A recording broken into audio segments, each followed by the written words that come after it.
Doon tayo ay tumungo sa bayang Marilag na Katoto, kung saan debosyon ay ehemplo, may pagmamalaki sa buong mundo. Bayang pinagpalang totoo, biyaya ay tiyak makakamtan mo. Mamamangha kang sigurado kung sa simbahan ikaw ay dadayo. Birheng Maria nakatanaw sa retablo, kung ipagpista ay sadyang magarpo. Paradang makulay at puno ng musiko, lansangang maningning na banderitas ang sentro.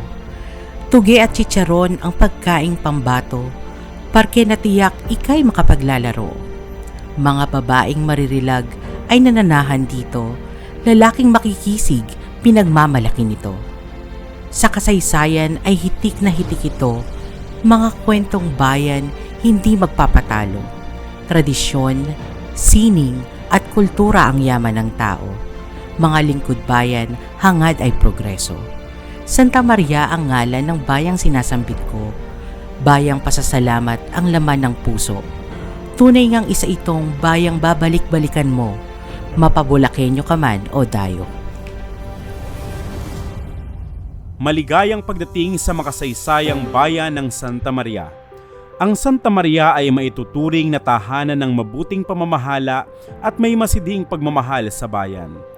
Sa pagdaan ng mga panahon, mabilis at tuloy-tuloy ang naging pag-unlad nito. Ang bayang ding ito ay maipagmamalaki dahil sa taglay nitong yamang tao na siyang isa sa mga dahilan ng mabilis nitong progreso. Ang pamahalaang bayan ng Santa Maria ay matatagpuan sa kabayanan nito. Maipagmamalaki ng bayan ng Santa Maria ang pagkakaroon nito ng magaganda at dekalidad na mga pasilidad, kagaya ng pagkakaroon ng sariling pampublikong ospital, malaki at maayos na evacuation center, sapat na rural health units sa iba't ibang bahagi ng bayan, sariling physical therapy center, senior citizens building, malaking public market at slaughterhouse, maayos na municipal motor pool at LGU-funded and operated university campus ng Polytechnic University of the Philippines. Makailang ulit ding nagawaran ang Local Government Unit of Santa Maria ng Seal of Good Local Governance o SGLG ng Department of the Interior and Local Government dahil sa maayos at magandang pagseserbisyo ng ating mga tanggapan na nakaangkla sa tinatadhana ng batas. Mayroong sariling rescue team ang bayan ng Santa Maria na kumpleto sa mga kagamitan para sa mga emergency situations. Mabilis at epektibo din ang business one-stop shop setup kung saan siguradong mabilis ang pag-apply at pag-renew ng business permit sa bayan ng Santa Maria. Nakakatanggap din ito ng Seal of Good Child-Friendly Local Governance. Dahil dito sa bayan ng Santa Maria, mayroong magagandang programa katulad ng mga daycare centers na nakasunod sa standard ng DSWD. Masigasig na pag-aasikaso sa mga kaso na may kaugnayan sa mga bata at mayroon ding drop-in center kung saan dinadala ang mga street children at iba pang mga bata na nasangkot sa ipinagbabawal na gamot at nagsasagawa din ng taunang Children's Congress. Nagawaran din ng Huwarang Palengke 2022 at 2023 Grand Winner sa Big Market category sa buong lalawigan ng Bulacan ang Palengke ng Santa Maria at isa din sa nanguna sa Cities and Municipalities Competitiveness Index sa nagdaang mga taon. Tuloy-tuloy din ang aksyon ng LGU Santa Maria para sa pagsugpo sa droga.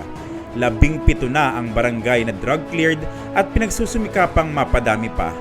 Nagsasagawa din ng mga seminars and trainings para sa mga barangay para sa mga strategies upang mapaigtig ang anti-drug abuse programs ng bayan. Isa sa prioridad ng lokal na pamahalaan ng Santa Maria ang maipadama sa mga nasasakupan nito na mayroong pamahalaan na handang umagapay sa anumang oras. Kaya naman iba't ibang maipagmamalaking mga programa ang isinasagawa para sa kapakanan ng mga taga Santa Maria, tulad ng localized social pension, year-end cash incentives para sa mga senior citizens, scholarship programs, libreng anti-rabies vaccine sa mga nakakagat ng hayop, tuloy-tuloy na libreng kapon katuwang ang mga private sectors, at ang maayos na information awareness campaign, mapa seminar man, trainings o sa social media platforms. Dahil ang kaalaman sa mga bagay-bagay ukol sa ating bayan ay isang malaking hakbang tungo sa kahandaan. Sa patuloy na pagpapaganda at pagpapaangat ng mga serbisyo, ang bayan ng Santa Maria ang isa sa unang bayan na ginawang computerized ang Citizens Charter ng lokal na pamahalaan. Pagpasok mo pa lamang sa gusali ng pamahalaang bayan, maaari mo na agad tignan ang mga serbisyong ibinibigay ng mga tanggapan dito, gayon din ang mga requirements at ang proseso nito. Sa muling pagbabalik ng administrasyon ni Mayor Omeng Ramos sa panunungkulan, patuloy ang pagdating ng magagandang audit report mula sa Commission on Audit. Ito ay resulta ng mabuting pamamahala, dulot ng lubos na pagmamahal sa bayan at takot sa Diyos ng bawat mamamayan at namumuno sa Santa Maria.